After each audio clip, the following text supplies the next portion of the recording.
Տիկին Հակոբյան, ուզում եմ ճշտել արդյոք շատ են ստացվում բողոքներ բնության գրկում գործող հանգստյան տներից, որովհետև դիցուք ուզում ես գնաս բնության գրկում հանգստանաս, ու այնտեղ գործող հանգստյան գոտների աղմուկը խոչընդոտում է հանգստիդ, ու քանի որ գիշերային ժամ չէ, որովհետև հանգստյան գոտու ղեկավարության չես կարող համոզել, որ օրինակ քո աղմուկը կրճատիր, եւ երկրորդը ավելի շատ առաջարկություն, որ քանի որ հնարավոր է քաղաքացիների կողմից բողոքներ ավելի շատ լինեն եւ տեսչական մարմնի աշխատողները չհասցնեն, էլի օրվա ընթացքում բոլոր բողոքի վայրեր այցելել, ստեղծեն ինչ-որ սոցիալական հարթակ կամ հավելված, որտեղ քաղաքացիները կներկայացնեն գրավոր ձևով իրենց այսպես բողոքները եւ տեսչական մարմինը տեսնելով բողոքների քանակը, թե օրինակ կոնկրետ որ հասցեից կամ որ շրջանից ավելի շատ ստացվում,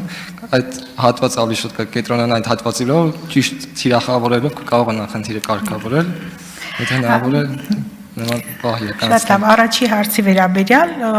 նորմը առողջապահության նախարարի հրամանով հաստատված 138 հրամանով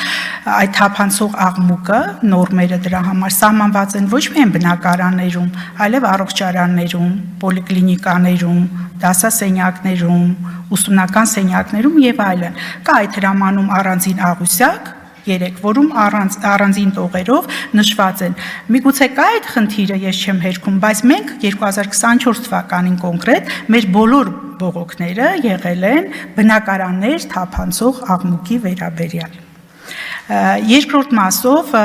օրենսդիրը սահմանել է հստակ ժամանակահատված, հաշվի առնելով այդ բոլոր հասցնելու եւ այլն ընթացակարգերը վարչարարության եւ 30 օր է վարչական վարույթի համար նախատեսված առավելագույն ժամկետը եւ մենք չունենք այդպիսի խնդիր, երբեմն լինում է ծանրաբեռնվածություն, կադրային արձակուրդներ եւ այլն տարբեր հարցեր, դրա համար օրենսդիրը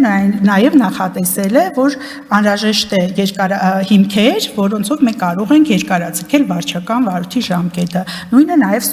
ստուգումների մասին օրենքի համաձայն է այդ ընթացակարգը տեղի ունենում, ելի մենք ունենք հնարավորություն եւ իրավական հիմքեր, որպեսզի երկարաձգենք։ Մեզ համար բոլոր բողոքները կարևոր են եւ մենք այսպեսի առաջնահերթություններ չենք տալիս դրանց։ Կազմակերպական աշխատանքների միջոցով ամեն ինչ կատարվում է։ Շատ բարի, շնորհակալ։